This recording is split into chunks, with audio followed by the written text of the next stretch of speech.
Muy buenos días para todos. La Oficina Asesora de Planeación y Estudios Sectoriales o APES y el Grupo de Estudios Sectoriales y Evaluación de Política Pública le damos la bienvenida a nuestros diálogos en salud número 57.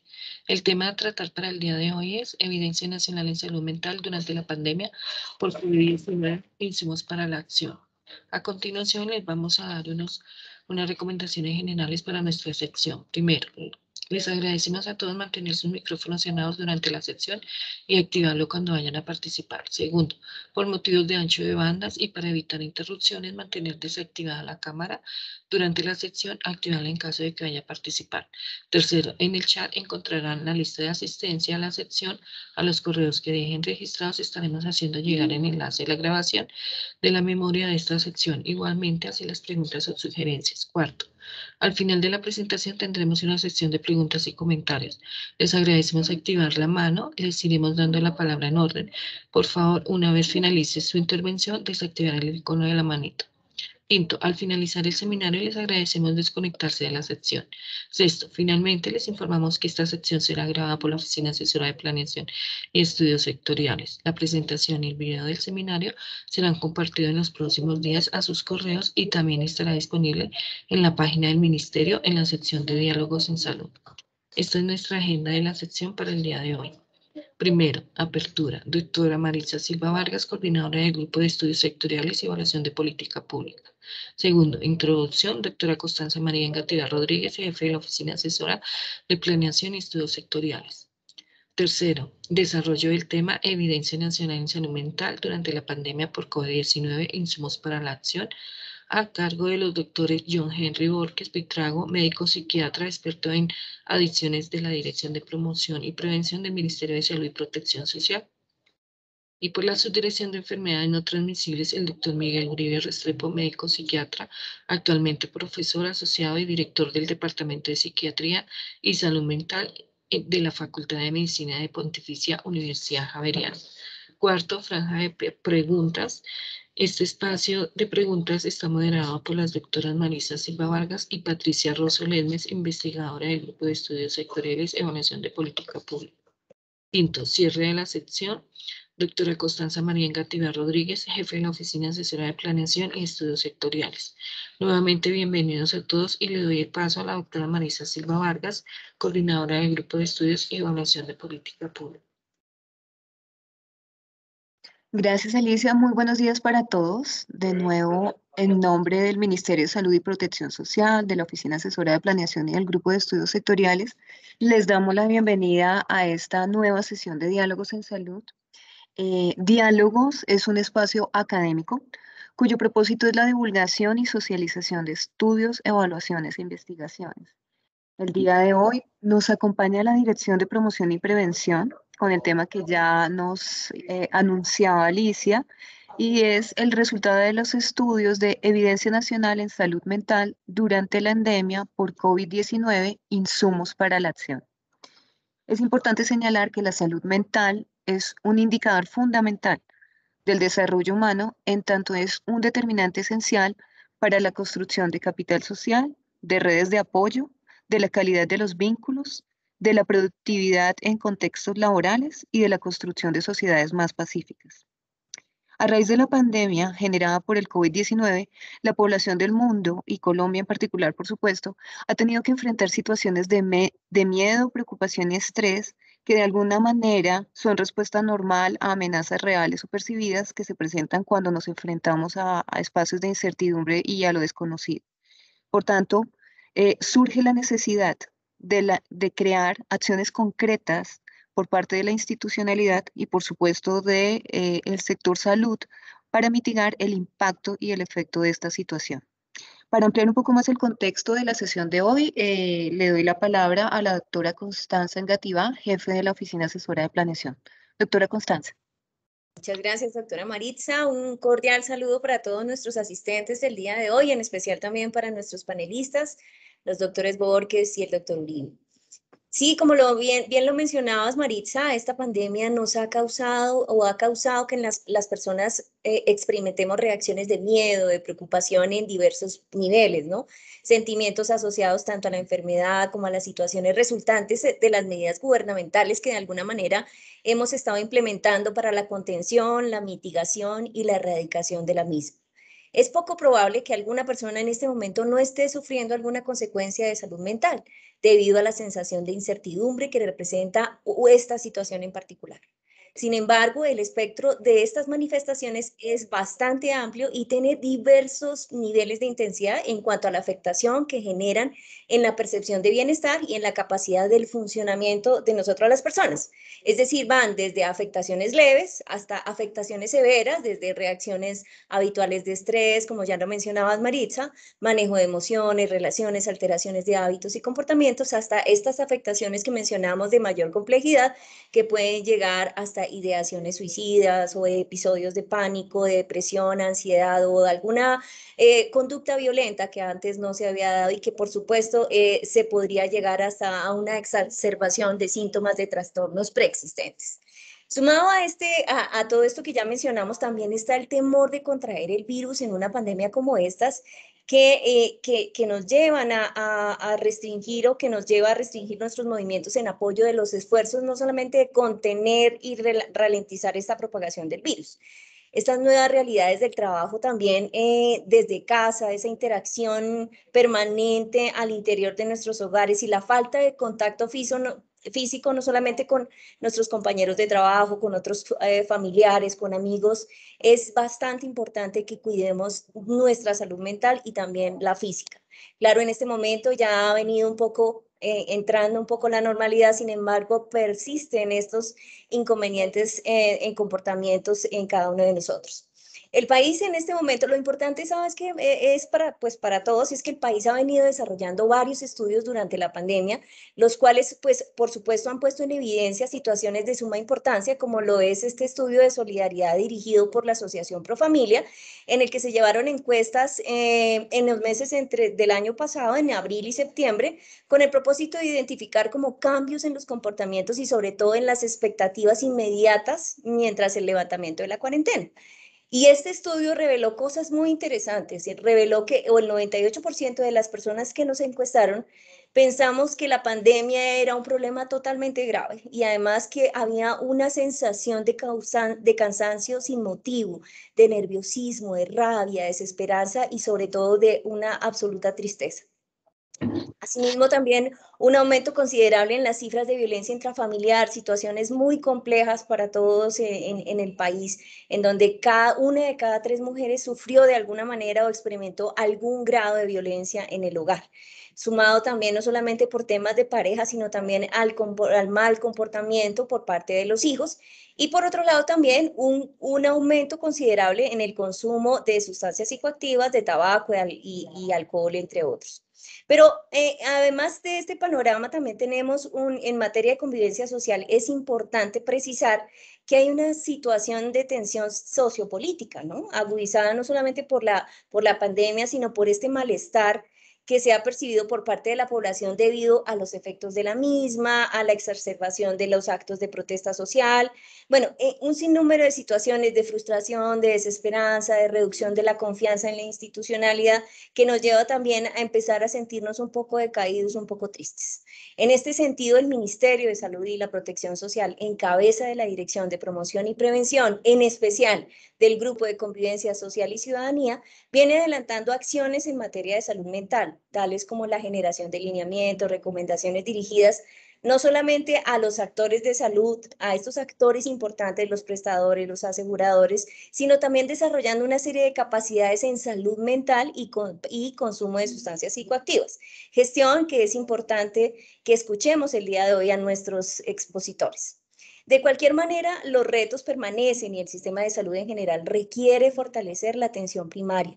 Esta atención que cada uno de nosotros como actores debemos fortalecer y que de alguna manera que sea un alcance de mayor resolutividad, de baja complejidad. No es solamente tener una conciencia de que existen estas situaciones, sino que debemos alcanzar una mayor resolutividad para avanzar en la implementación de los programas de acción mundial para superar estas brechas de salud mental que la misma Organización Mundial para la Salud ha destinado para hacer frente a la atención para personas de bajos recursos y obviamente también de medios recursos. Anhelamos que esta charla realmente nos enfoque un poco en la prevención de todos, en especial de los nuestros y, por qué no, de nosotros mismos. Muchas gracias, Maritza. Muchas gracias, doctora Constanza. Bueno, a continuación les voy a presentar a nuestros expositores.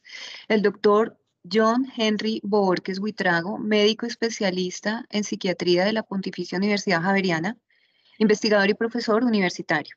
Profesional del Grupo de Convivencia Social y Ciudadana de la Dirección de Promoción y Prevención del Ministerio de Salud y Protección Social, brinda apoyo a la formulación e implementación de la Política Nacional en Salud Mental y Política Integral para la prevención y atención de consumo de sustancias psicoactivas. Nos acompaña adicionalmente el doctor Miguel Uribe Restrepo, médico psiquiatra de la Pontificia Universidad Javeriana de Bogotá, psicoanalista del Instituto Colombiano de Psicoanálisis, psiquiatra de enlace de la Pontificia Universidad Javeriana, cuenta con una maestría en salud pública y se desempeña como consultor en salud mental pública para el derecho a la salud del Banco Mundial. Se ha desempeñado, actualmente es profesor asociado y director del Departamento de Psiquiatría y Salud Mental de la Facultad de Medicina de la Universidad Pontificia Javeriana.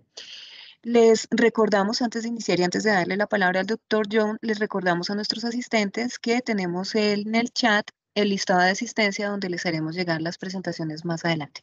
Bienvenido, doctor John, y doctor José, tiene la palabra. Vale, buenos días a todos y a todas. Un saludo especial a los colegas del ministerio, la doctora Silva, la doctora Engativá, por supuesto al doctor Miguel Uribe, mi profesor. Entonces, lo que yo vengo a socializarles en este primer momento de la presentación es un estudio que hicimos desde la Dirección de Promoción y Prevención, que buscaba evaluar la relación entre los riesgos en salud mental y el nivel de resiliencia en población colombiana mayor de edad durante la pandemia por COVID-19. Este estudio lo planteamos desde el inicio de la pandemia, como lo comentaban previamente las colegas, desde la Dirección de Promoción y Prevención y desde el Ministerio de Salud hicimos una serie de actividades en relación a poder gestionar todos estos riesgos relacionados con el inicio de la pandemia, toda la incertidumbre que generaba pues desde la misma caracterización del virus, pero también desde todas las medidas de salud pública que se habían tomado pues desde inicios del año pasado. Dentro de ese plan de acción, planteamos desde el equipo hacer un estudio que nos permitiera entonces evaluar no solamente los riesgos en salud mental, sino también factores de protección como el nivel de resiliencia, y pudiéramos hacer una relación entre ambas variables. Por tanto, digamos que el problema lo planteábamos desde esta presunción, y era que tanto la pandemia como las medidas de salud pública afectarían entonces la salud mental de la población, podrían agudizar los problemas y trastornos de personas con diagnósticos ya instaurados, pero también podrían generar problemas y trastornos mentales de nuevo en algunas personas. Los objetivos de este estudio era inicialmente caracterizar los factores sociodemográficos de la población encuestada, medir el nivel de resiliencia como factor de protección, como se los mencioné inicialmente, identificar los riesgos en salud mental, evidenciar el uso y acceso a los servicios de salud mental, establecer la relación entre los riesgos en salud mental y el nivel de resiliencia. Este fue un estudio cuyo protocolo fue pasado al Comité de Bioética del Instituto Nacional de Salud. Es un estudio correlacional. Voy a poner acá correlacional, descriptivo, de corte transversal, que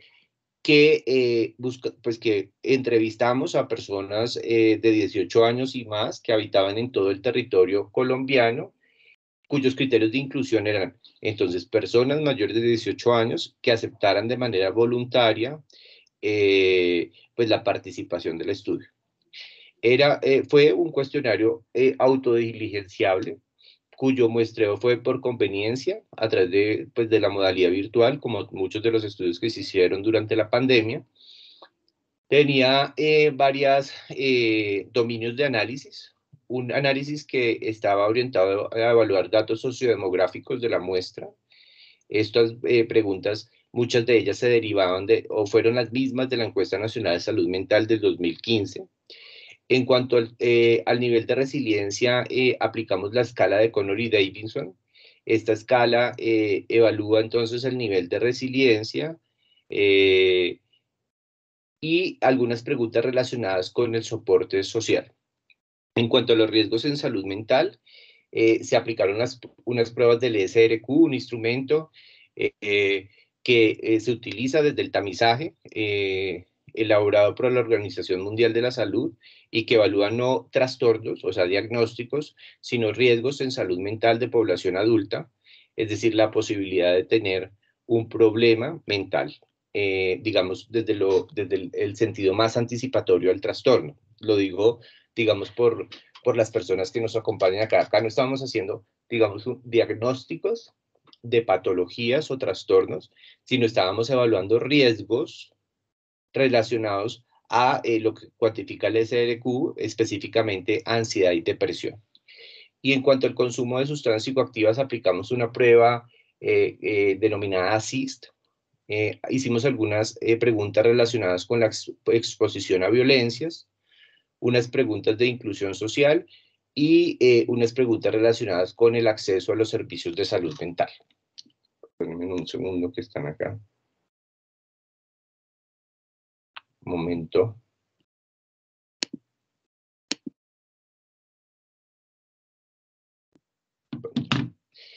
Ya.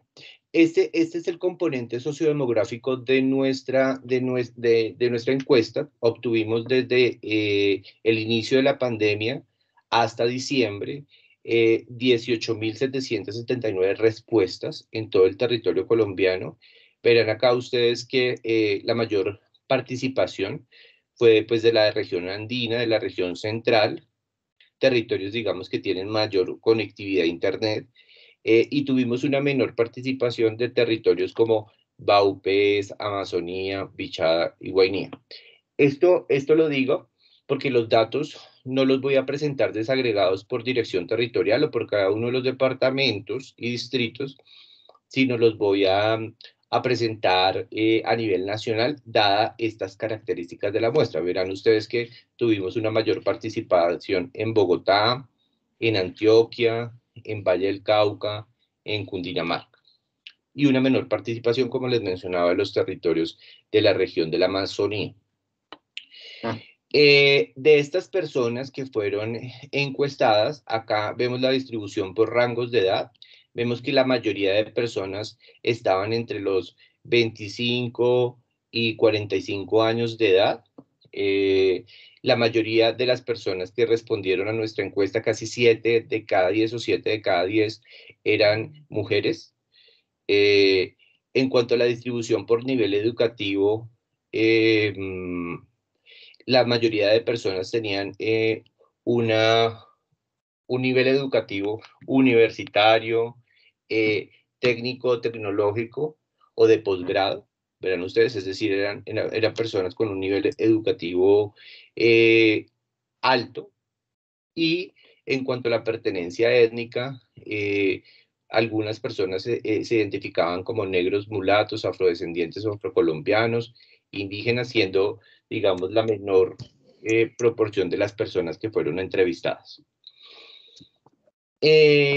La mayoría de personas en relación a la ocupación eran empleados de empresa particular o empleados del sector público. Esto es importante porque la mayoría, o la forma como nosotros distribuimos la encuesta fue a través pues, de nuestras bases de datos institucionales, entonces llegamos, digamos, con un mayor, obtuvimos mayor cantidad de encuestas en personas, funcionarios públicos o personas que tenían una vinculación al trabajo privado. Algunas personas tenían empleo informal, eran estudiantes o tenían como ocupación el hogar, entre otros. Hicimos una pregunta, digamos, con la intención de evaluar a las personas o a los profesionales o al talento humano en salud. Por esto, acá preguntamos si era un profesional del sector salud y para esto preguntamos, digamos, había una pregunta si usted es profesional del sector salud. Y acá es importante que el 26.4 de la muestra sí era profesional del sector salud y a estas personas le hicimos como un zoom en relación a si trabajaba en la parte administrativa o si estaba directamente en la parte asistencial, es decir, estos que se mencionaba desde el inicio de la pandemia, estaban estas personas que estaban en primera línea atendiendo la pandemia. Y de las personas que sí estaban atendiendo la pandemia eran un 64.1, es decir, más o menos 3.185 trabajadores que estaban en los servicios de salud atendiendo de primera línea. Estos datos, digamos que ya hicimos un análisis en relación a las variables que les voy a decir. Estamos como precisándolos porque nos parece muy importante en relación al impacto y a los riesgos psicosociales que han tenido las personas del talento humano en salud pues durante la pandemia. Cuando vamos entonces a los resultados, vemos que los niveles de resiliencia cuantificados por la escala de Connor y Davidson, tenemos un promedio nacional de 27.52. Vimos que este nivel de resiliencia en estas personas, en estas 18.000 encuestas, se incrementaba con la edad, ¿sí? Había mayores niveles de resiliencia en las personas adultas y adultos mayores. El nivel de resiliencia también se incrementaba de acuerdo a el nivel educativo y era mayor en las personas que tenían una vinculación laboral, como ser empleado del sector público o privado. Esto es importante no desde la relación, sino con la intención de poder evaluar este factor de protección que está en nuestras políticas y que sabemos que es muy importante para el afrontamiento de situaciones adversas. Podría estar relacionado entonces con la edad o con el nivel educativo, incluso con la vinculación laboral. Cuando nos vamos específicamente a los riesgos en salud mental, como les mencioné previamente, acá evaluamos el SRQ. El SRQ tiene varias preguntas, algunas de ellas orientadas a evaluar ansiedad, otras a evaluar depresión, y una en relación a evaluar ideación, o sea, que tenga yo la idea de suicidarme o de acabar con mi vida. Si yo pudiese, digamos, comparar con evaluaciones previas, como son la Encuesta Nacional de Salud Mental, teniendo en cuenta que no son muestras que son comparables, vemos que hay un incremento en la respuesta afirmativa de cada una de estas preguntas. Por ejemplo, si ha sentido que se cansa con facilidad, si ha sentido sensaciones desagradables en el estómago, si ha sentido que se ha cansado todo el tiempo, si ha sentido que es una persona inútil, ha perdido interés por las cosas, bueno, entre otros, si ha dormido mal. En general vimos que hubo un incremento de la respuesta afirmativa a cada una de estas preguntas. Nos resultó llamativo que en esta muestra de 18.000 personas, en relación a la ideación suicida, no hubo muchos cambios en relación a las evaluaciones previas, de muestras previas. Cuando vemos los síntomas específicos entonces de ansiedad y de depresión, hicimos una categorización similar a la encuesta nacional de salud mental y vemos que acá las personas que presentaban más de 5 o más de estos síntomas relacionados con la ansiedad era el 34.9 de la muestra. Esto es 2 o 3 veces superior a las muestras previas, es decir, en estos 18.000 colombianos que fueron encuestados, teníamos un 34.29 de personas que tenían 5 o más síntomas de ansiedad superior a las evaluaciones previas. Y en cuanto a la depresión, también hicimos la misma categorización que les menciono de la encuesta nacional de salud mental. Veíamos las personas que tenían números de síntomas altos de depresión, 7 o más síntomas, eran de 14.72, también superior a las evaluaciones previas. Es decir, en los 18.000 colombianos que fueron encuestados, habían mayores riesgos de ansiedad y de depresión. En cuanto al consumo de sustancias psicoactivas, el ACIST evalúa el consumo de sustancias psicoactivas en los últimos 3 meses y en toda la vida, ¿sí? Acá les trajimos específicamente el consumo de sustancias psicoactivas en los últimos 3 meses, teniendo en cuenta que pues iba a ser digamos, el que queríamos determinar durante el periodo de pandemia. Vimos que de la muestra, el 51% había consumido alcohol en los últimos 3 meses, seguido del consumo de tabaco, y como tercera sustancia consumida fueron los sedantes o los hipnosedantes. Esto nos pareció bien llamativo porque en general en los estudios de consumo de sustancias a nivel mundial e incluso nacional, la tercera sustancia consumida siempre es el cannabis, ¿sí? O siempre ha sido el cannabis.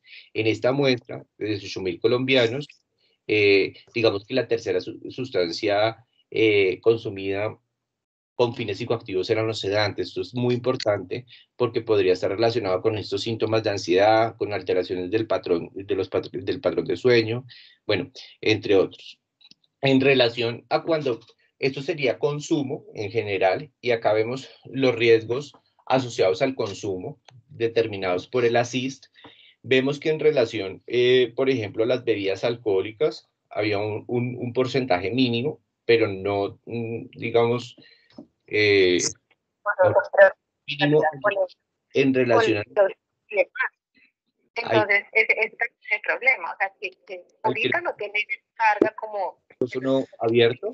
Buenos días, disculpa, Diana Carolina, ¿puedes cerrar el micrófono? Aprovecho para agradecerles a todos los asistentes que por favor tengan sus micrófonos cerrados. Disculpe, doctor John, puede continuar. Gracias, gracias.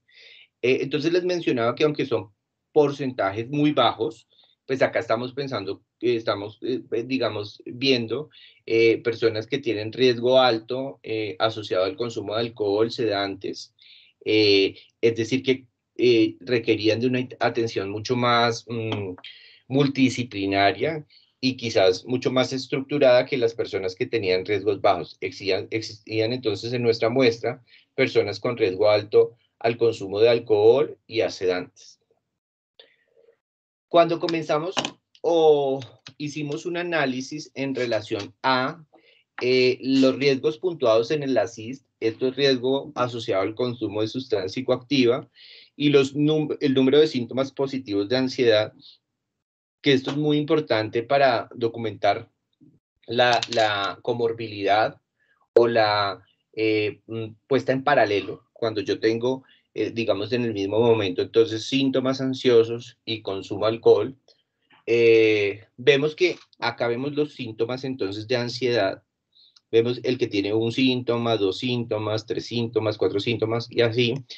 Y acá vemos, entre más riesgos identificados en el ACIST, más números de síntomas positivos de ansiedad, es decir, más síntomas de ansiedad para sustancias con un predominio bien importante en el consumo de alcohol. Es decir, entre más riesgo había asociado al consumo de alcohol, más riesgos relacionados con los síntomas de ansiedad se identificaron en la muestra Esto, digamos, sobre todo en el alcohol, pero también con una tendencia bien importante o, digamos, llamativa también en los sedantes.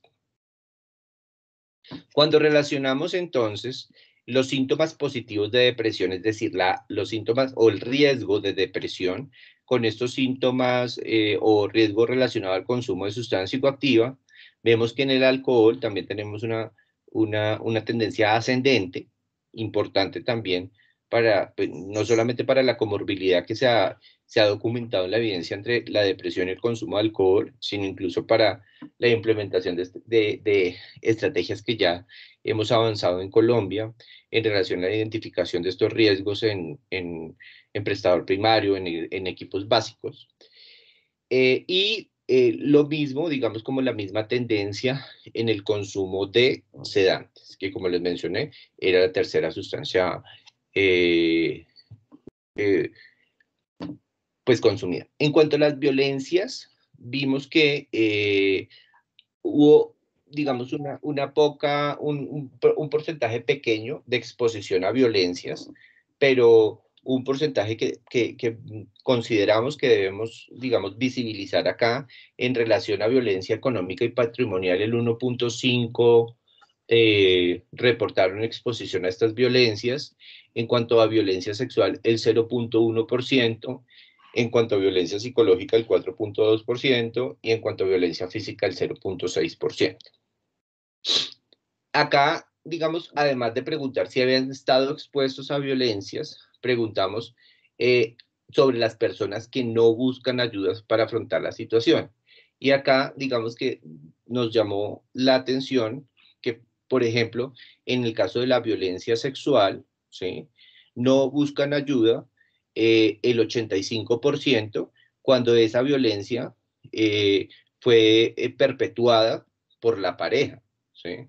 O, por ejemplo, si vemos en la violencia psicológica, no buscan ayuda el 68%, cuando esta violencia fue perpetuada por la pareja. Es decir, en nuestra muestra, que ya en los temas relacionados con violencia teníamos una menor cantidad de personas que reportaban este tipo de riesgos, sí vimos que la mayoría de personas que estaban expuestas a violencias no buscaban ayuda para afrontar la situación, sobre todo cuando estas violencias así habían sido manifiestas por personas que posiblemente convivían con la víctima. Esto, digamos que ya también lo habíamos hablado al inicio de la pandemia en relación a la menor posibilidad de reporte de violencias cuando una persona está conviviendo pues con su victimario, ¿sí?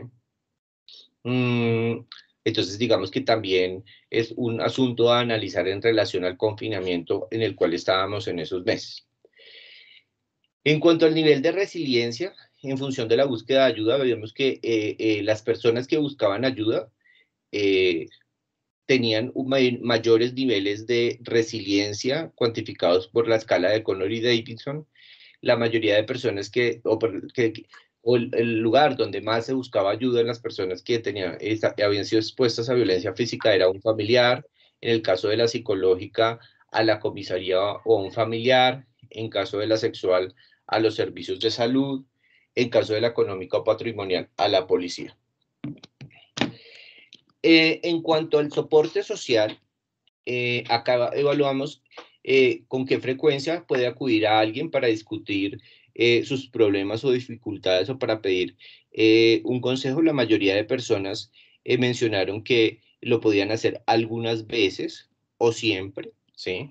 Y en relación a quién buscaban o con quién buscaban este soporte social, la mayoría miembros de su familia, algunos amigos, seguido de pareja, compañeros de trabajo, y acá específicamente en este 4.7 que respondieron a otro, había una participación importante del apoyo que se podía ser brindado por profesionales o por los servicios de salud, ¿sí?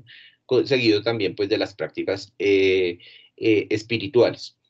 En cuanto a la búsqueda de soporte social y resiliencia, vemos que entre más niveles de resiliencia cuantificados por esta escala, vemos que las personas reportaban, en este caso, más frecuencia para acudir a alguien o para pedir ayuda. O sea, las que decían que siempre pedían ayuda tenían niveles de 28.65 de resiliencia y las que mencionaban que nunca de 26.61. En cuanto al acceso a servicios de salud, preguntamos acá si en los últimos 30 días buscó atención por problemas emocionales, por nervios o por problemas de salud mental. Entonces, la mayoría de, digamos que este acceso a los servicios, por lo menos en nuestra muestra, vimos que fue similar a lo evaluado previamente en la encuesta nacional de salud mental. Y en relación a si, no solamente si lo buscó, sino si lo recibió, estas proporciones también eran similares a las representadas o a las vistas en la encuesta nacional de salud mental del 2015. Una cosa muy importante y que nos parece importante, digamos, como presentarlo en estos espacios, es que todas las personas que presentaban riesgos en salud mental, llámese un SRQ con riesgo, una CIS con riesgo, que reportaban violencias, nosotros en ese momento las remitíamos para que recibieran atención a través de teleorientación en la línea 192.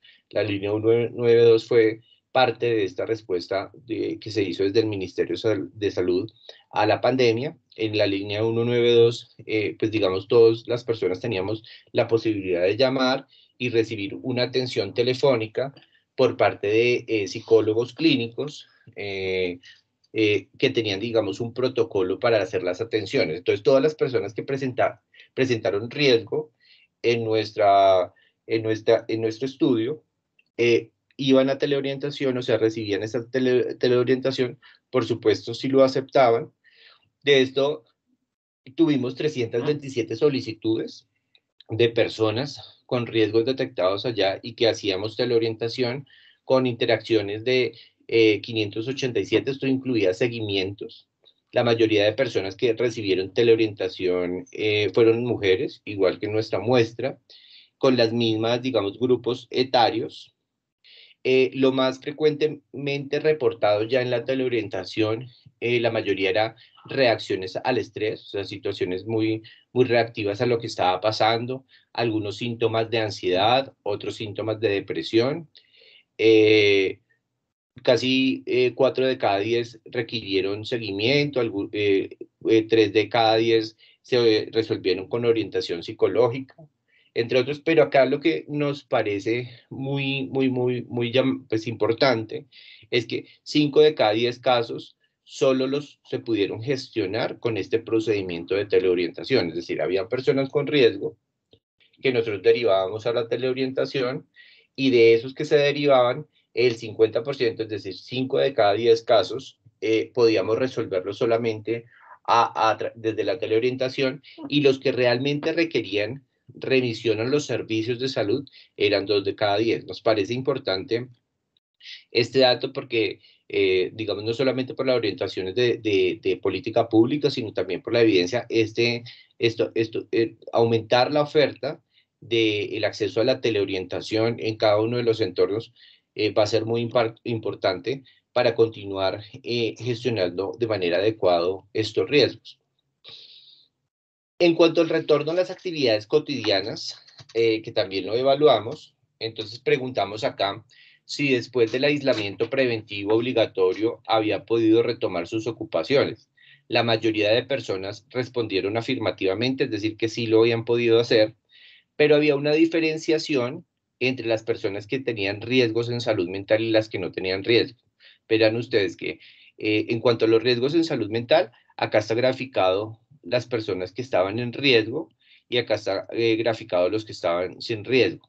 En cuanto a si podían, si después del aislamiento preventivo habían podido retomar sus ocupaciones, era mayor las personas que no lo habían podido hacer cuando tenían riesgos en salud mental o riesgos asociados al consumo de sustancias psicoactivas que las personas que no tenían riesgo. ¿sí? Esto nos parece importante en la medida de todo el proceso de reactivación y de volver a la cotidianidad, porque evidentemente estos riesgos en nuestra muestra incidían en esta posibilidad de retomar las ocupaciones pues, cotidianas. Y en relación a si la persona sentía si había podido funcionar adecuadamente en las actividades retomadas, la mayoría de personas dijeron que sí, pero en cuanto a la funcionalidad, si yo regreso a lo que hacía previamente en la pandemia, cuando tengo riesgos, verán ustedes que las personas que tienen riesgos en salud mental, de los que están en riesgo, la mayoría, casi 4 de cada 10, no habían podido funcionar adecuadamente en las actividades retomadas versus 1 de cada 10 de los que estaban sin riesgo en salud mental, ¿sí? Entonces, mayor percepción de dificultad para funcionar adecuadamente en las actividades retomadas en las personas en riesgo en salud mental. Y en cuanto al riesgo al consumo de sustancias psicoactivas, también el estar en riesgo hacía o impactaba en esta percepción de funcionamiento adecuado en las actividades retomadas. En conclusión, digamos, había un impacto en este regreso a la cotidianidad y en esta capacidad de funcionar, ¿no? O percepción de funcionar. Como conclusiones de nuestro estudio, vemos que el 30% de las personas evidenciaron un riesgo en salud mental, ansiedad o depresión. Quiero como rectificar o precisar que estas personas eran personas en riesgo, no con diagnósticos de trastornos, sino personas en riesgo que tenían que gestionar su riesgo pues, para que no presentaran un trastorno. El 6.3 de los participantes han tenido alguna vez la idea de acabar con su vida. Esto, digamos, muy con unas cifras similares a lo evaluado previamente. Acá también tenemos que desde la academia y bueno, desde los grupos técnicos del ministerio, ver que quizás estos aumentos en ideación y en mortalidad por suicidio pueden suceder unos años después de terminada la pandemia y más relacionados con toda la crisis económica que se deriva de la misma. El 8.2 de las personas consumieron tabaco en los últimos 3 meses, la mayoría de las personas consumieron alcohol, casi 5 de cada 10 en los últimos 3 meses. En promedio, el 1.18 de las personas consumieron alguna sustancia psicoactiva ilícita en los últimos 3 meses, siendo de las ilícitas o las, digamos, consecución de manera ilícita, las más frecuentes los sedantes, seguido del cannabis y la cocaína. Evidenciamos una relación inversa entre el nivel de resiliencia y los síntomas de ansiedad y depresión, es decir, a mayor niveles de resiliencia se evidenciaban menos síntomas de ansiedad y depresión, y de la misma forma en relación al consumo de sustancias psicoactivas como el tabaco, el alcohol, el cannabis y los sedantes, es decir, a mayor nivel de resiliencia, menos riesgos relacionados al consumo de estas sustancias, y tuvimos se observó una correlación directa entre los riesgos de ansiedad y depresión y el consumo de sustancias psicoactivas. A mayor riesgo del consumo de sustancias psicoactivas, había mayores riesgos de ansiedad y depresión. Esto es lo que les tenía pues por presentar de parte de la Dirección de Promoción y Prevención. Entonces le doy la palabra al doctor Miguel Uribe. Profe, buenos días. Por favor, que muchas gracias. Así es para ver la presentación. Entonces, nuevamente muchas gracias al Ministerio de Salud y Protección Social por invitarme a presentar parte de lo que hemos ido investigando sobre jóvenes. Este estudio es sobre salud mental y resiliencia en adultos y es parte de un estudio que es multicéntrico porque lo estamos haciendo junto con Lima y con Buenos Aires. Siguiente. Y para ver el equipo, este es el equipo de la Universidad Javeriana, que es responsable del componente Bogotá, y el investigador principal en el Perú, el doctor Francisco Díaz Canseco, del equipo de crónicas de la Universidad Peruana Cayetano Heredia. Siguiente. Voy a hacer un resumen apretado de la primera parte, pero creo que no me va a saltar, espero, nada de lo que es más pertinente. Pero el objetivo principal de este estudio fue evaluar la salud mental de los jóvenes durante y después del distanciamiento social obligatorio por la pandemia de COVID-19 en las 3 ciudades que mencioné, identificar los factores asociados a la presencia y a la evolución de los síntomas. Cuando hablamos de jóvenes, estamos hablando de personas entre 18 y 24 años, y el otro criterio era que residieran en ese momento en Bogotá durante el principio de la pandemia. ¿Por qué 18-24? Comentaba que se estima que el 70% de los trastornos mentales tienen su inicio antes de los 24 años de edad, por lo que la población joven se constituye en un grupo etario de particular importancia en promoción, prevención e intervenciones tempranas. Este estudio se hizo mediante una encuesta online que se difundió a través de bola de nieve aleatoria, utilizando WhatsApp, utilizando Instagram, utilizando Facebook. Ingresaron a la encuesta como 2.000 jóvenes, pero completaron el PHQ 950, y vamos a mostrar los resultados de quienes completaron el PHQ, que es la medida de presión, y la escala de ansiedad. La mayoría de los jóvenes eran de estratos 2, 3 y 4. Había muy pocos jóvenes en los extremos. Había representación de la mayoría de localidades de Bogotá. Y miremos entonces, vamos a la siguiente. Saltemos hasta la 17 para ir donde estamos. Ahí ustedes ven, dijéramos, las localidades, ven que hay sobre todo Subaquén y Engativá, Usaquén y Bosa. No tuvimos respuestas de Sumapaz, seguramente por la parte de internet o la difusión que se hizo. Y siguiente. Vamos a mostrar los resultados principales de las escalas de depresión. Entonces, para resumir, nosotros estamos mirando como una especie de fotografía de cómo estaban los jóvenes de Bogotá entre 18 y 24 años entre mayo y junio, o sea, más o menos al cuarto mes del confinamiento, o sea, muy al principio, cuando estaban, dijéramos, en efecto, las medidas más estrictas de confinamiento o distanciamiento social. Entonces miramos los resultados de depresión, y lo que les comentaba es que esta escala de depresión tiene varios grupos. El primero, de 0 a 4, son aquellas personas que se considera que no tienen síntomas depresivos. Quienes tienen un puntaje de 5 a 9 se consideran síntomas depresivos leves, de 10 a 14 moderados, entre 15 y 19 moderados severos, y mayor de 20 severos. Lo primero que uno ve en esta gráfica, aclarando también que igual que el estudio que presentó el Dr. Borges, el 70% de la muestra aproximadamente son mujeres que casi siempre contestan más las encuestas que los hombres.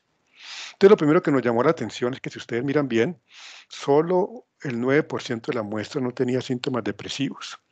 Y cuando uno mira los síntomas depresivos, si son síntomas significativos, vemos que el 17% tenían síntomas severos y que el 22% tenían un puntaje de 15 a 19 que se consideran síntomas depresivos significativos.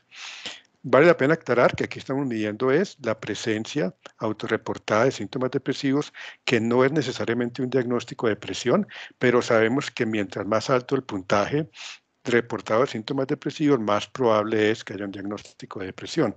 Y lo otro es que el concepto que manejamos es un concepto de malestar emocional o de sufrimiento emocional más que un diagnóstico, dado por la presencia de síntomas de depresión y ansiedad que causan, dijéramos, malestar y sufrimiento y problemas y dificultades en las personas. Siguiente. Entonces, cuando lo agrupamos por aquellos que tenían más de 10, que consideramos que son síntomas importantes, nos llevamos la sorpresa de que el 70%, 68.12% de la muestra tenía síntomas depresivos importantes. Para poner esto en contexto, dos datos. Como comentaba el doctor Borges, la prevalencia de depresión en la población general, dijéramos, es mucho menor. Uno estimaría, dijéramos, entre un 5 o un 10% en los últimos 6 meses. Y cuando calculamos la muestra de este estudio, para tener una muestra significativa, calculamos a partir de un 20% de prevalencia.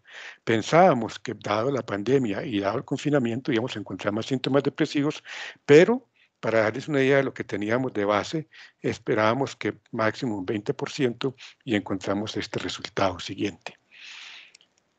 Para los síntomas de ansiedad, un poco menos, pero observan también algo muy similar. Solamente el 18% de la muestra no reportó síntomas de ansiedad. Siguiente. Y cuando agrupamos la ansiedad por aquella que es de 10 o más, es decir, más significativa, encontramos que el 53.3% de la muestra tenía síntomas de ansiedad importantes, en este caso un poco más alto en las mujeres, 56% comparado con casi 47% en los hombres. Siguiente. Entonces, dijéramos que lo primero que quisimos hacer fue tratar de hacer un análisis de qué factores podían estar asociados en un análisis multivariado con la presencia de síntomas depresivos. Entonces miramos el grupo de jóvenes que contestaron que tenían 10 o más en el puntaje de la escala y los comparábamos con los que no para mirar cuáles eran las asociaciones. Y encontramos las siguientes.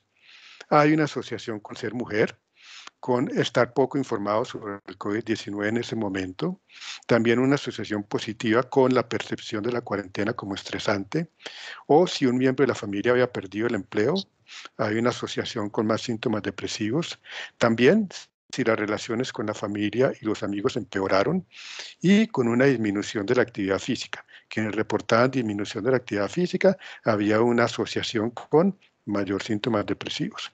También quienes tenían la percepción de que su dieta era menos nutritiva, tenían mayores síntomas depresivos. Cuando hicimos el análisis para la depresión, encontramos las mismas asociaciones, pero la inseguridad en la alimentación fue una asociación específica para la ansiedad. Siguiente. Entonces, además de mirar, diéramos, la prevalencia de depresión y ansiedad en ese momento, primeros meses de la pandemia, jóvenes de 18 a 24, queríamos también entender cómo se sentían y cómo estaban percibiendo la situación. Siguiente.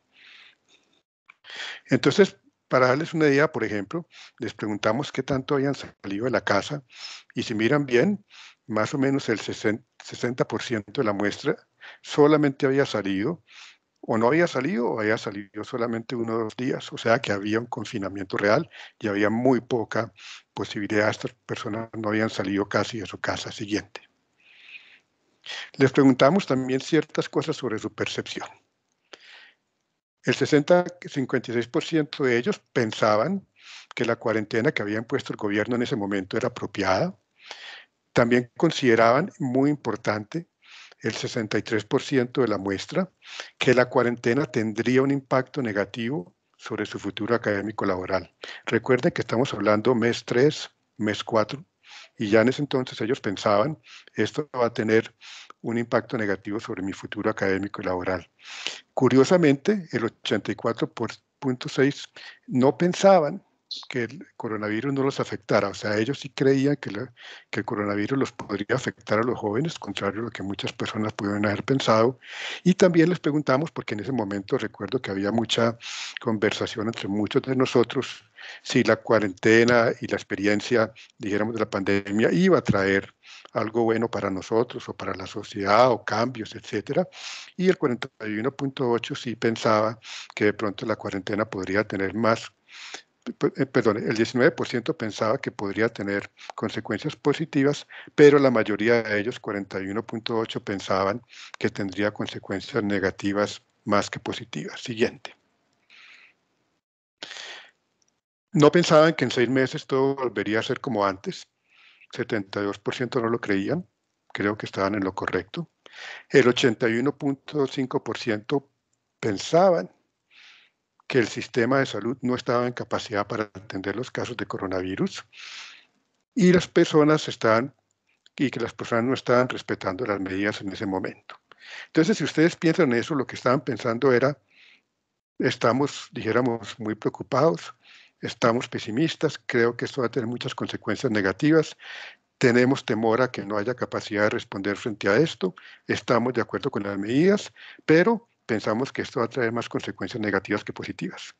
Cuando preguntamos lo que mencionaba anteriormente, si de alguna manera pensaban que podría tener enseñanzas positivas para la sociedad, el 64.8% dijo que sí. No sé qué contestarían hoy en día porque no hemos hecho esta encuesta ahora, si siguen pensando que va a dejar enseñanzas positivas o no. Y nuevamente, el 72% consideraba que había sido una experiencia muy estresante. Siguiente. También indagamos por cambios en la vida personal y familiar. Siguiente. Y encontramos que más o menos el 80% de la muestra pensaba que la pandemia de coronavirus había afectado mucho o bastante su vida personal. Siguiente. ¿Qué dificultades habían tenido? De manera interesante, el 50% de ellos decían tenemos dificultades para estudiar virtualmente, el 40% había dicho que no había podido practicar, entrenar su deporte o la práctica artística usual. Recuerden que hay una correlación, una asociación positiva entre la disminución de la actividad física y la presencia de síntomas depresivos en esta muestra. Que la relación con parejas se había afectado negativamente, casi el 30%, haber perdido el trabajo o dejado de trabajar ellos, el 21%, y no haber podido recibir tratamiento que necesitaba para un problema de salud mental, el 15.9%. Siguiente. Les preguntamos también por sus familias, y el 34% de la muestra dijo que una o más personas de su hogar habían perdido su trabajo o dejado de trabajar. Recuerden, primeros 4 meses o 5 meses de la pandemia, primeros meses del confinamiento. Y también, como les mencioné anteriormente, el hecho de que alguien en el hogar hubiera perdido su trabajo o haber dejado de trabajar se asociaba con mayor probabilidad de síntomas depresivos. Y la otra pregunta que les mencioné para ansiedad, cuando decían que el 21% de ellos que a veces no tenían dinero suficiente para comprar alimentos. Si ven las terceras preguntas que siguen, en ese entonces todavía no habíamos llegado al primer pico y solamente el 4.8% tenían un familiar cercano con coronavirus, solamente el 1.8% se le había hospitalizado con un familiar y la pérdida de un familiar era solamente el 1%. Como sabemos, ya después de la segunda y tercer picos, pues estos porcentajes van a ser muchísimo más altos. Siguiente. También queríamos saber cómo había cambiado sus relaciones. Y en estas barras, en la izquierda está la barra de los hombres, a la derecha está la barra de las mujeres. Lo importante de señalar ahí, dijéramos, es que en relación con la familia, si miran las barras grises, curiosamente, más o menos igual porcentaje decían que había mejorado la relación con la familia. Para algunos jóvenes el hecho de estar en su casa mejoró la relación, pero casi igual había un porcentaje de personas que decía que había empeorado. Siguiente. Contrastamos esto con los amigos. Y ahí sí hay una diferencia muy grande. Repito, a la izquierda hombres, a la derecha mujeres. Y la barra azul es aquellos que contestaron que habían empeorado la relación con los amigos. Y si en la familia veíamos un porcentaje similar entre quienes habían mejorado y empeorado, en esta claramente vemos que son más los jóvenes que dijeron que las relaciones con sus amigos habían empeorado durante las pandemias, comparado con los que dijeran o que había mejorado. De manera que hay un impacto diferencial, menos en la familia, más impacto negativo en las relaciones con sus pares. Siguiente. Preguntamos también por la alimentación, ya les mencioné que hay una correlación positiva, un porcentaje importante, en la gráfica de la izquierda, las barras azules, cuando dicen que consideran que la nutrición es menos sana que antes, 40% de los hombres y 43% de las mujeres, y queremos volver a hacer hincapié en que la disminución de la actividad física, el ejercicio, de sus prácticas fue significativa. 77% dijeron que su actividad era menos cuando eran hombres y 61% entre las mujeres. Siguiente. También preguntamos por los ingresos económicos y había disminuido mucho en la barra azul. Izquierda hombres, derecha mujeres, 36% de las muestras mujeres contestaron que sus ingresos económicos de la familia, del hogar, habían disminuido mucho y 37% de los hombres. Si ustedes suman la barra gris que dice un poco, ven que es más o menos casi el 70% de ellos habían tenido un impacto económico negativo. Siguiente. En cuanto a los recursos y estrategias de salud mental, siguiente, muchos de ellos habían pedido ayuda o apoyo emocional a algunos de sus amigos o familiares, y preguntábamos si lo habían pedido y habían logrado. En este caso, quienes el 48% de las mujeres habían logrado tener, dijéramos, ayuda de sus amigos y familiares y 37% en el caso de los hombres.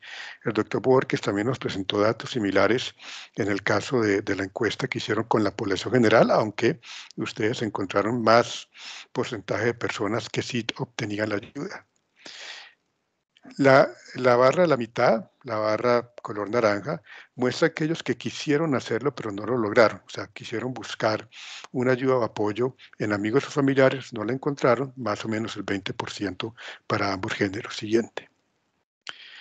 Les preguntamos también si habían acudido a algún servicio de salud mental o algún servicio de acompañamiento psicológico virtual.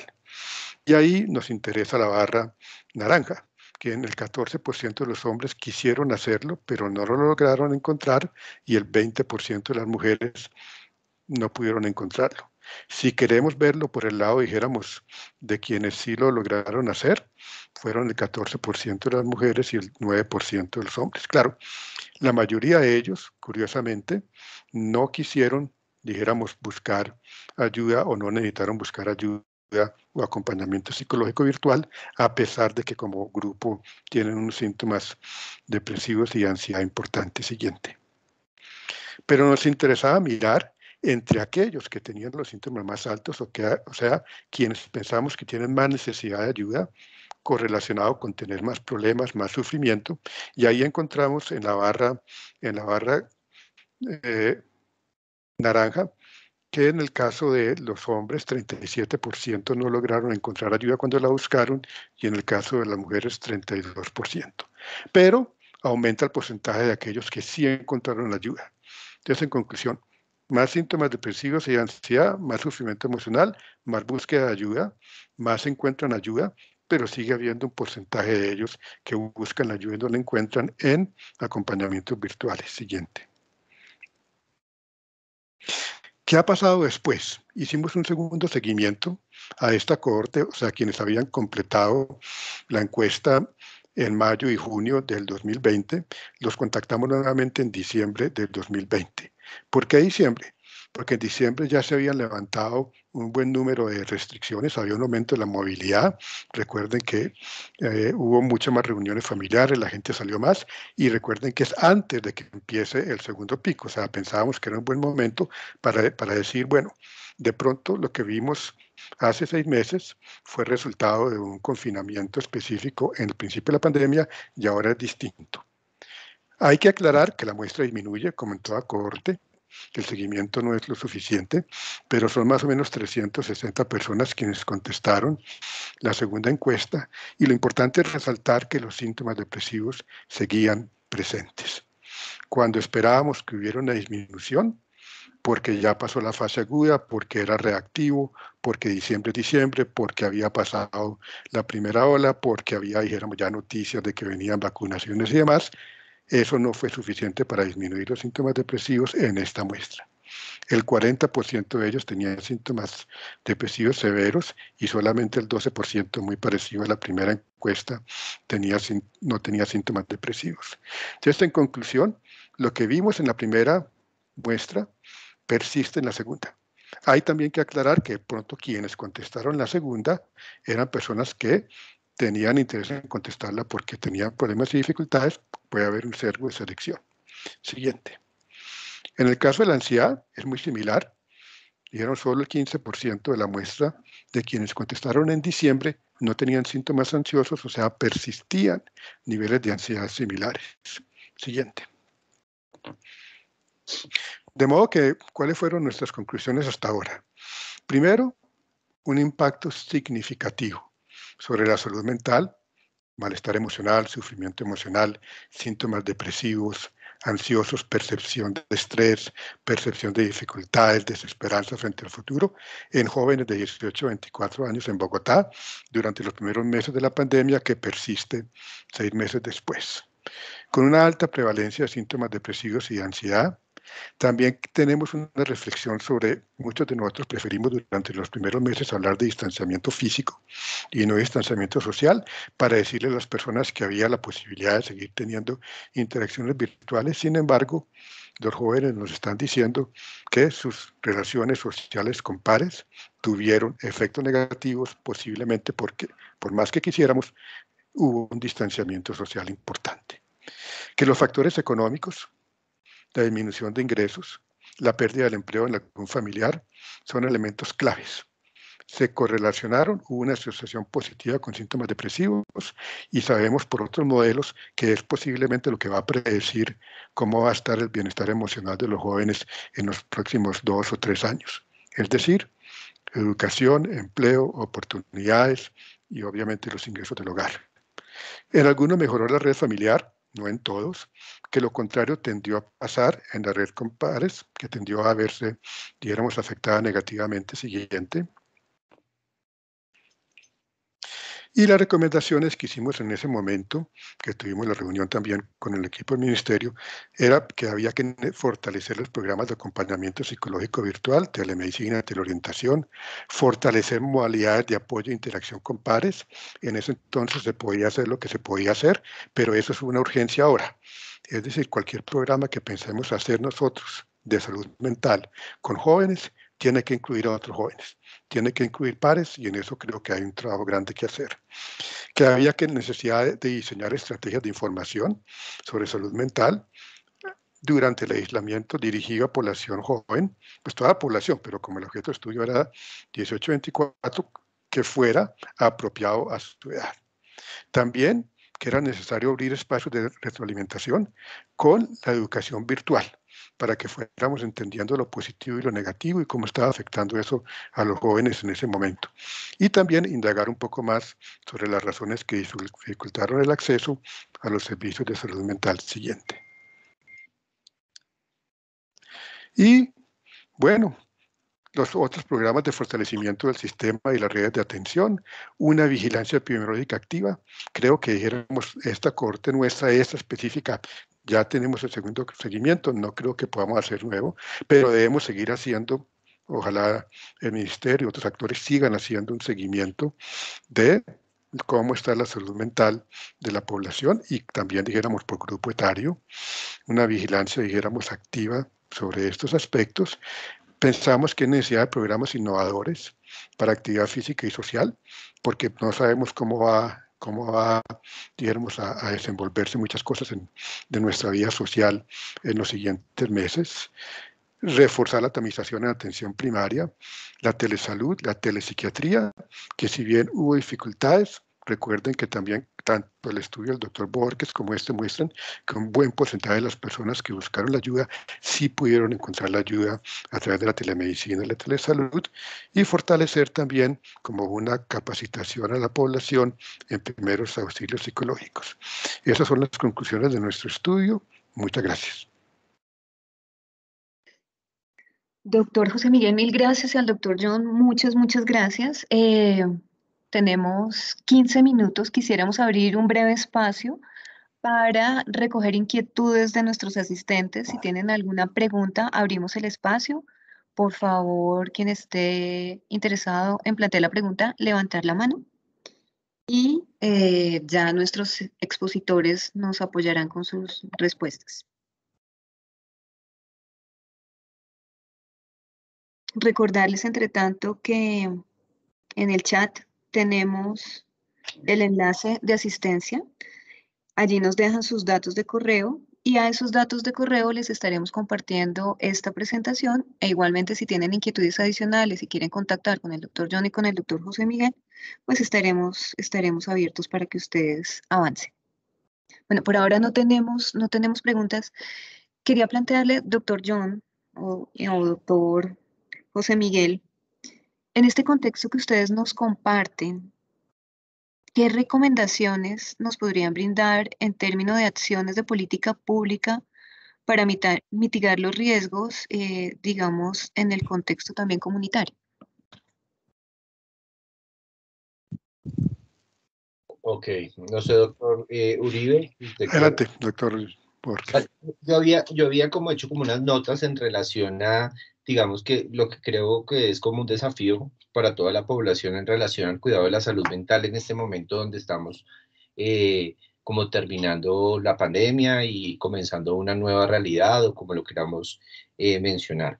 Evidentemente, digamos que ambos estudios y lo que se ha derivado de la evidencia durante la pandemia nos ha dado fortalezas en relación a cómo la virtualidad puede apoyar los sistemas de salud, desde la detección, utilizando aplicaciones, inteligencia artificial, pero también desde todas las tecnologías que tenemos desde telesalud en el país, la teleorientación, la telemedicina, son recursos que nos ha dejado la virtualidad y que nos pueden ayudar, por supuesto, a fortalecer la gestión de los riesgos allí pues en los entornos donde están las personas. Un reconocimiento desde lo social de lo importante, de la salud mental desde lo relacional. Cómo es importante para nosotros los seres humanos estar en una vida social, estar con otros, para los niños, niñas adolescentes, para los adultos mayores, y creo que eso es un reconocimiento y un valor agregado que todos hemos tenido pues, durante la pandemia. Evidentemente, pues hay un sufrimiento emocional, un incremento del sufrimiento emocional y que requiere, entonces, como lo hemos dicho hace décadas, llevar la salud mental a todos los sectores, a todos los entornos, llevar la salud mental a los hogares, al sector comunitario, a los territorios, y acá no solamente llevarla desde un nivel especializado, sino que las personas, las mamás, puedan reconocer los riesgos en salud mental, gestionarlos, como lo mencionaba el doctor Uribe, desde unos primeros auxilios psicológicos, pero también derivarlos en caso de que se requiera un tratamiento especializado. Importante en relación a lo que se ha dicho y a la evidencia que dice, tenemos una responsabilidad importante de vigilar la conducta suicida en los próximos años, y no solamente vigilar, sino incidir en este aspecto, y también los asuntos relacionados con el consumo de sustancias psicoactivas que pueden, ante el nuevo acceso a sustancias psicoactivas, incrementarse las intoxicaciones agudas y pues los efectos negativos a la salud en general. Creo que el tema de la presencialidad hay que llevarlo rápidamente, sobre todo en los niños, niñas, adolescentes, la presencialidad en el colegio, y también pues el contacto que deben, pues que demandan los adultos mayores en todos estos modos, condiciones y estilos de vida saludable que mencionaba el doctor Uribe, para garantizar su salud en general. Esas fueron como las notas que tomé en relación a esto, no sé, doctor Uribe.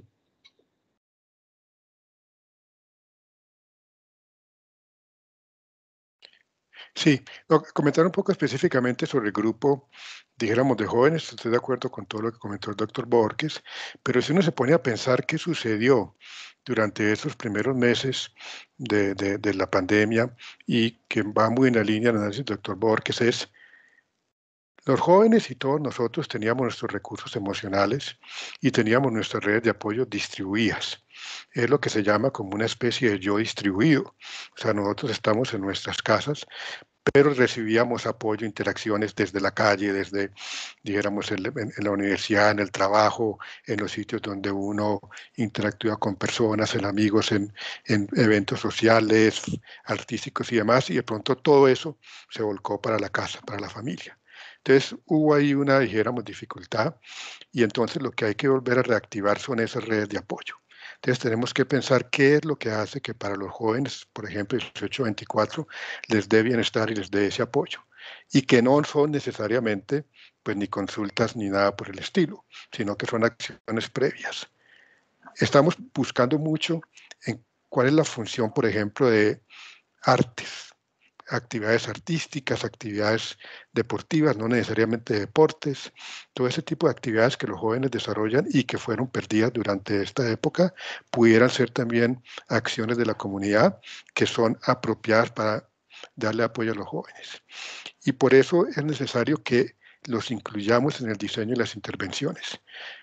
Nuestros sistemas de salud están diseñados como para pediatría, adultos, mayores, y en la mitad de los adultos jóvenes están como en una especie de tierra de nadie, porque los servicios de adultos no les sirven y los de pediatría tampoco. Hay que diseñar unos sistemas basados en la comunidad mucho más amigables para ellos. Y bueno, tenemos una oportunidad, porque yo no creo que se trate de volver a febrero de 2020. En febrero de 2020 teníamos muchas cosas que mejorar, había cosas que no estaban funcionando bien. Entonces, es más bien entender los mecanismos que están ahora para transformar, dijéramos, lo que había a una realidad. Lo último, oportunidades de empleo, la parte de recuperación educativa, esos van a ser, dijéramos, dos factores esenciales. Muchas gracias, doctor John y doctor José Miguel. Vamos a continuar dando la palabra en este momento a José David Restrepo. Por favor, se puede presentar a qué entidad pertenece y hacer su pregunta. Muchas gracias.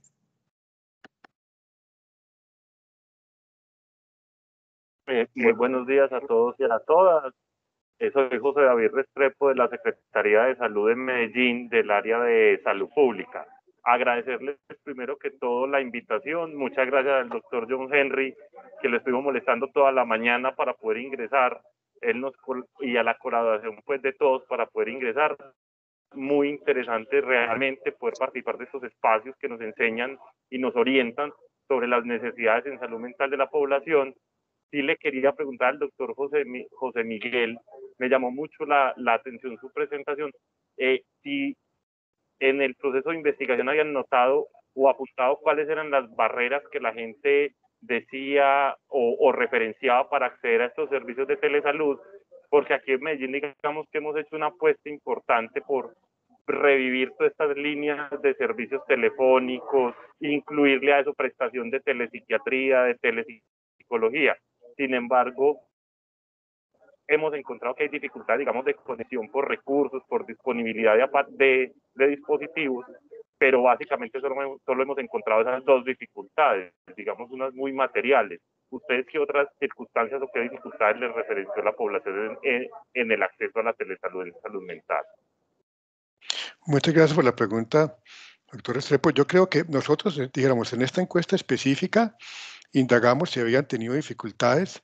Desafortunadamente no indagamos más acerca de cuáles eran específicas, también porque, dijéramos, la investigación y los cuestionarios suelen ser largos y la gente, digamos, uno quiere preguntar muchas cosas, pero siempre tiene que limitar su interés. Pero sí lo hemos podido investigar después, o sea, después en grupos focales, no como parte de este estudio, sino en otros hemos podido indagar sobre eso. Yo creo que la más importante es la que usted menciona, que es, dijéramos, la dificultad de tener un acceso bueno de Internet, con buenas líneas, con buenas capacidades, en hogares que tienen muchas veces limitaciones de pocos dispositivos o dispositivos que van a ser usados. El hecho de que muchas personas, dijéramos, siguen manejando sus planes a través de planes de datos muy específicos si no tienen la holgura para utilizar datos para muchas cosas. Eso por el lado de los jóvenes. Pero lo importante es que los jóvenes sí quieren. Ellos lo buscan, ellos lo usan, ellos, dijéramos, usan bien los recursos electrónicos en general. Y del lado nuestro, ya es una pregunta también para el ministerio, para todo eso, porque sé que en Medellín, en Antioquia, pues ya venían trabajando muy bien toda la parte virtual, algunos equipos, y eso aumentó durante la pandemia. Lo mismo hicimos en Bogotá. Empezamos con un programa de atención telefónica y atención por WhatsApp y atención virtual en un programa de mentes colectivas, como un programa de escucha activa que ha sido muy exitoso, pero igual nuestra capacidad de responder a las llamadas de las personas y nuestra capacidad de responder a las necesidades de las personas es limitada. Entonces creo que hay que aumentar, dijéramos, capacidades en jóvenes, capacidades en la conexión y nuestra capacidad de respuesta. Muchas gracias, doctor Uribe y doctor Borges.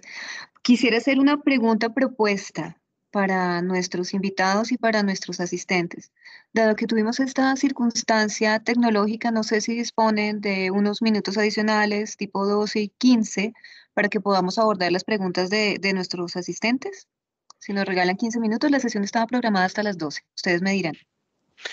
Por mi lado, sí. Más interesantes las preguntas que la presentación, mía por lo menos, del doctor Borges más. Sí, yo también estoy acá pendiente de las preguntas. Ok, bueno, muchas gracias. Entonces, a continuación le damos la palabra a María Clau Franco. Le agradecemos también presentarse y contarnos de dónde nos acompaña. Gracias, buenos días, tardes ya. Pues agradecer de antemano pues, que hayan compartido los resultados de estos dos estudios. Me llama la atención algo frente a las recomendaciones. Si bien estamos hablando de un grupo poblacional entre 18 y 24, donde los padres tienen, digamos, una influencia bastante fuerte en el comportamiento en general y en la salud mental, una de las preguntas tenía que ver con las relaciones familiares. Sin embargo, no veo que en las recomendaciones se incluya la familia como un componente, llamémoslo de esa manera, a tener en cuenta ya sea como factor protector o como factor de riesgo. Cómo de alguna manera también se propone, si bien es cierto, se habla de tener estrategias de abordaje en lo lúdico, el tema del arte, el tema del deporte, etcétera, etcétera.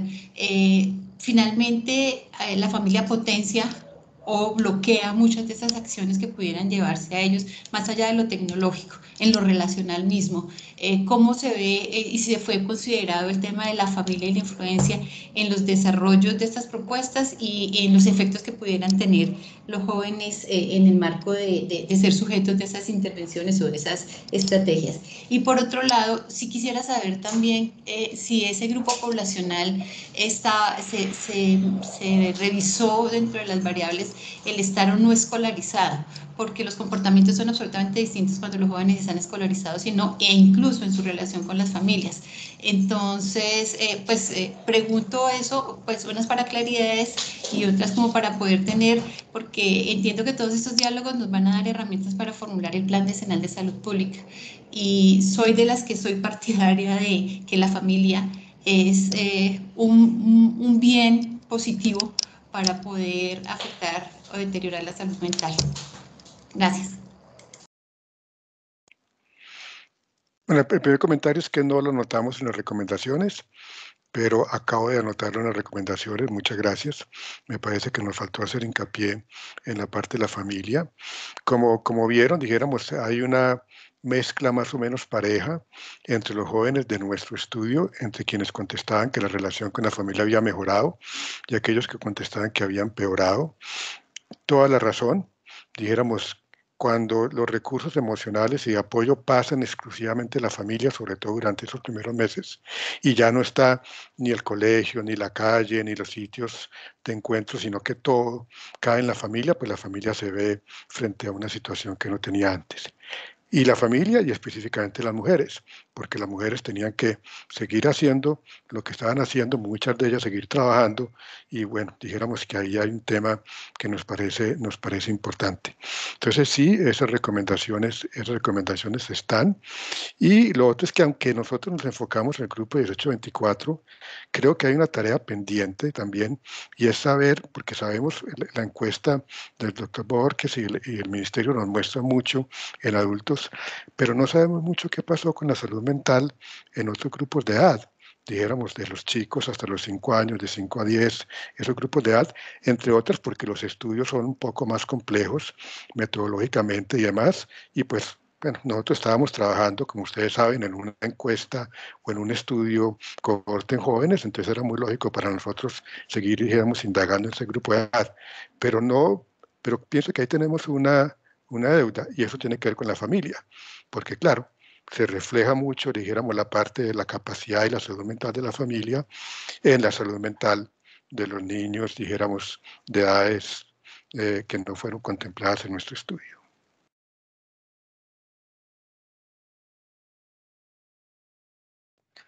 Bueno, muchas gracias. Tenemos otra pregunta en el chat de Claudia Serrano y la pregunta es, ¿cómo el ministerio recoge la información que presenta el doctor José Miguel para el análisis frente a las debilidades de oferta de servicios de salud mental en Bogotá? Para el doctor John Henry. Ok, bueno, nosotros como lo mencionábamos desde el comienzo, trabajamos muy en conjunto con la academia y retomamos esta evidencia nacional y local para trabajar desde la Dirección Territorial de Salud y cada uno de los aseguradores, como usted lo menciona, para fortalecer la capacidad de respuesta desde los servicios. De hecho, digamos que también con la Universidad Javeriana estamos comenzando un estudio de análisis precisamente de servicios de salud mental para adolescentes con la Dirección Territorial de Salud de Bogotá, con la Secretaría de Salud de Bogotá. Entonces, digamos, importante que trabajamos conjuntamente con la academia, con los resultados que nos aporta los estudios locales y desde la operación, desde las direcciones territoriales de salud, desde su competencia para organizar los servicios.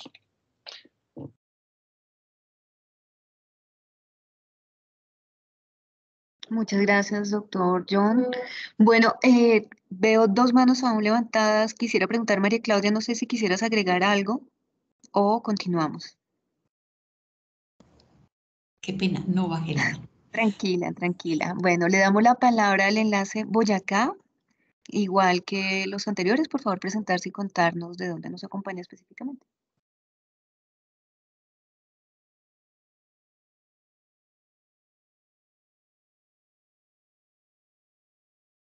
No te escuchamos, enlace Boyacá.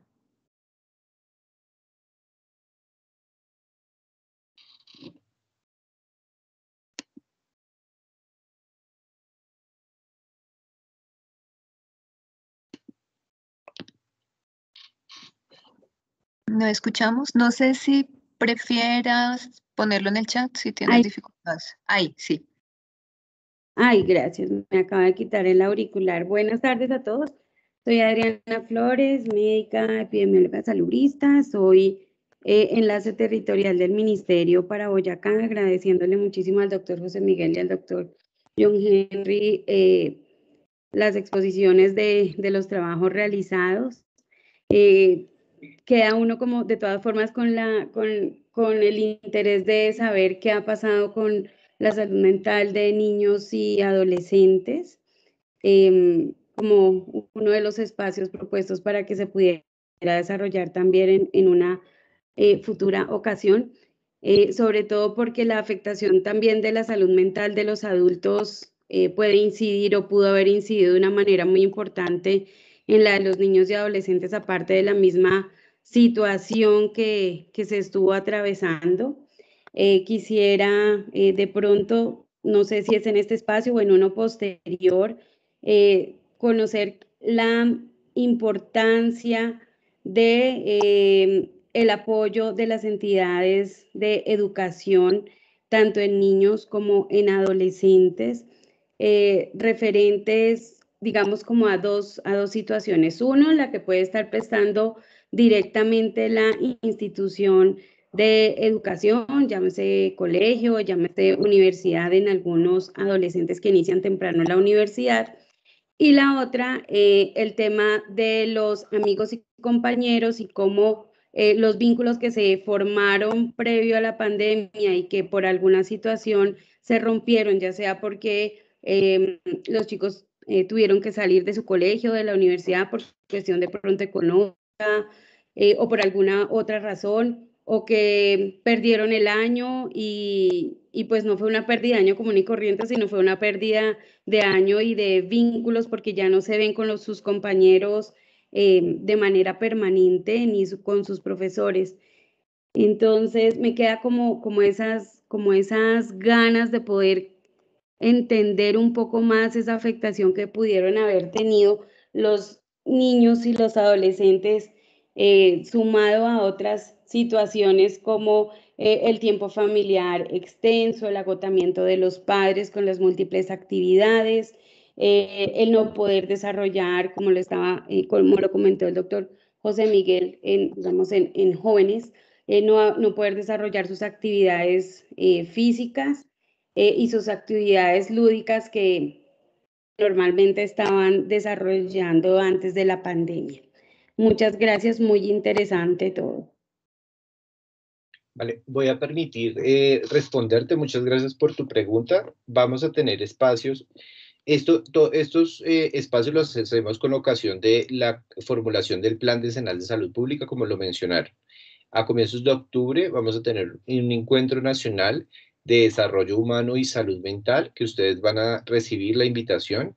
La agenda de ese evento está construida por momentos de curso de vida. Entonces va a haber un día que vamos a hablar de primera infancia, e infancia, otro día de adolescentes, otro día de adultos, otro día de adultos mayores, y asimismo vamos a tener unas mesas intersectoriales para poder conversar con académicos y con tomadores de decisiones de otros sectores para tener insumos para la formulación del plan. Entonces, con seguridad los vamos a invitar a todos, vamos a retomar esta lista de asistencia para invitarlos a todos a esa Semana de la Salud Mental y a ese Encuentro Nacional de Salud Mental y Desarrollo.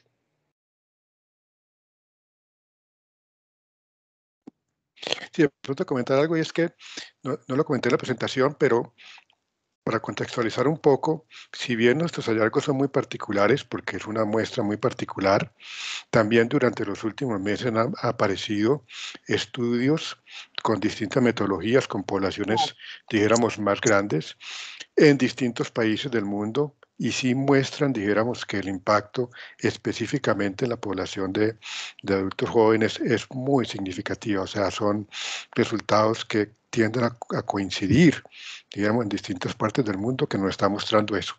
Volviendo a adolescentes, de pronto el ministerio ya tiene algunos datos sobre si han aumentado o no aumentado ciertos problemas, pero sí se sabe que también en otros países aumentó el número, por ejemplo, de consultas a urgencias por salud mental en población de adolescentes, aumentaron los intentos de suicidio, aumentaron autolesiones, aumentaron algunos problemas, o sea que sí tenemos alguna evidencia de que también en adolescentes el impacto ha sido importante. Otros grupos más tempranos, de pronto éramos, como comenté, más dificultades por lo metodológico, pero ahí se expresa mucho en dificultades de aprendizaje y dificultades de avance en su educación y demás, que son también correlatos importantes de salud mental, también los hay. Y lo otro es que uno escucha a los jóvenes, por ejemplo, a raíz pues, del trabajo con la universidad, con jóvenes universitarios, y yo les presento esta encuesta y les pregunto a ellos, ¿están mejor o no? Simplemente esa pregunta, no es un estudio. Y yo siempre que les presento esto a cada grupo, se lo he presentado ya como a 3 semestres, siempre tengo la esperanza que me van a decir, sí, estamos mejor. No me han dicho todavía que están mejor. Esto es una cosa que va para un tiempo largo, sin desconocer, dijéramos, que seguramente la capacidad de recuperación, la capacidad que tienen las personas de utilizar recursos cuando están disponibles, recursos personales, familiares y comunitarios, les va a ayudar mucho en la recuperación, pero también dijéramos que esto no es algo, pues dijéramos, solamente unas pocas semanas o meses.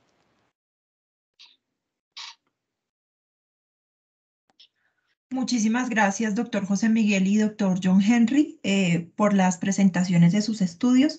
De manera general, un poco recogiendo, entonces encontramos cómo evidenciamos un impacto significativo sobre la salud mental de la población, así como, digamos, la incidencia que ha tenido estas medidas de distanciamiento físico, dado pues el tema del COVID-19.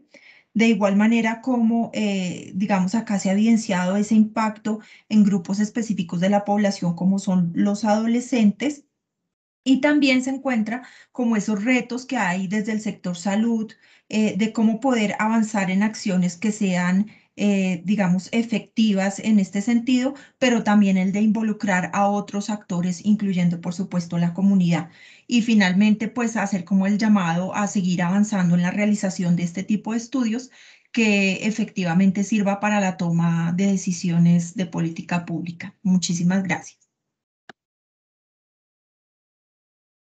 Muchas gracias, Patti. Muchas gracias a nuestros invitados. No sé si ustedes quisieran también, a manera de cierre, alguna conclusión, recomendación también para nuestros invitados de territorio frente a la solicitud de orientaciones en el marco del plan decenal y en lo que pudieran ellos también contribuir a fortalecer esas acciones preventivas para favorecer espacios y mejorar pues, todo este tema y disminuir riesgos en materia de salud mental.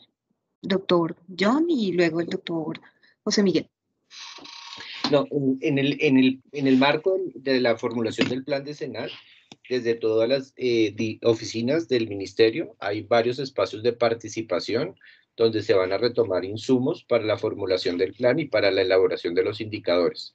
Invitarlos nuevamente la semana de la salud mental con el Encuentro Nacional de Salud Mental y Desarrollo, donde vamos a seguir abordando estos temas por momentos de curso de vida. Y digamos ya en lo más operativo y de los territorios estamos implementando pues 2 políticas, la Política Nacional de Salud Mental y la Política Integral para la Prevención y Atención al Consumo de Sustancias Psicoactivas, desde la dimensión de convivencia social y salud mental. Acompañamos a cada uno de los territorios, departamentos y distritos en la ejecución de acciones colectivas e individuales para mejorar, pues para garantizar el derecho a la salud mental de los territorios. Entonces, pues cada uno de los referentes o las secretarías con sus referentes tienen un contacto directo y un apoyo para la gestión y un apoyo técnico para la implementación de acciones en el territorio. Entonces ahí estamos desde lo territorial. Doctor Uribe. Sí, una cosa muy específica de pronto desde mi punto de vista y desde los programas que nosotros hemos desarrollado, y es que teniendo limitaciones, la telemedicina, la telepsiquiatría, la teleorientación, la teleconsulta fue y ha sido una herramienta muy útil. Creo que sí, algo de las cosas positivas que pudo haber dejado todos estos impactos que tuvimos fue que pudimos lanzar, como mencionaron en Medellín y en muchas partes, unos programas bien diseñados para que las personas puedan consultar en cualquier momento, desde cualquier sitio, a una persona y a un equipo capacitado. Sin embargo, muchos de estos se están haciendo amparados bajo los decretos de emergencia sanitaria y demás, que nos ha permitido implementar muchos programas. Creo que hay que adelantarse, creo que hay que trabajar rápido para que haya facilidad, para que estos, dijéramos, mecanismos bien diseñados, con buena calidad, con buena regulación y demás, sigan siendo útiles y se expandan. Y además los recursos, porque en el caso nuestro, muchos de nuestros recursos vienen del corazón ancho de algunas personas y el corazón que se ensanchó durante los primeros meses de la pandemia. Pero los corazones tienden a volver a su tamaño natural. Entonces dijéramos que muchos de estos apoyos no van a seguir y necesitamos una sostenibilidad de manera que haya recursos para poder implementar, ampliar estos programas que además podrán llegar a los territorios. En la línea de atención que nosotros tenemos han llamado personas de distintas partes del país y eso es un recurso que puede ser, dijéramos, muy útil en este momento. Bueno, doctor Uribe, muchísimas gracias, doctor Borges. Yo creo que fue una mañana muy productiva. Agradecerles a todos nuestros asistentes por su compañía y por la paciencia con este tema. Invitarlos de antemano desde el ministerio y dado que es clara la importancia del tema de salud mental, de todos los retos que se vienen, quisimos desde la Oficina Asesora de Planeación y el Grupo de Estudios programar una especie de ciclo en el tema de salud mental. Entonces, hoy arrancamos con el abordaje a toda la población, el énfasis también con población joven. Para la sesión de octubre 21, los invitamos desde ya. Vamos a abordar un tema de inclusión laboral de personas con discapacidad, también un poco entender qué pasa con las personas con discapacidad, sus familias y su entorno cercano frente a este nuevo contexto de COVID y cómo los ha impactado y el elemento de inclusión laboral, cómo contribuye a mejorar su calidad de vida. Allí tendremos invitadas a 2 entidades, RECA, es una entidad que tiene bastante experiencia en inclusión laboral durante muchos años, y el INSI. Y el INSI particularmente con experiencia en inclusión laboral de personas con discapacidad visual. Para el mes de noviembre, el 18 de noviembre, vamos a tener otro análisis muy interesante y es qué está sucediendo con los profesionales de la salud en este contexto. Entonces, nuevamente, invitarlos para el 18 de noviembre para que reserven sus agendas. Les estaremos haciendo llegar la invitación oportunamente y esperamos contar con su compañía. Para todos, muchas gracias. Gracias al equipo de estudios sectoriales, a la doctora Constanza de la Oficina Asesora de Planeación y a todos por su compañía. Doctor José Miguel, doctor John, mil gracias. Feliz día para todos. Gracias a ustedes, muchas gracias por las preguntas y los comentarios. Gracias. Gracias. Hasta luego. Buenas tardes, hasta luego. Feliz día para todos. Feliz día. Gracias, feliz tarde.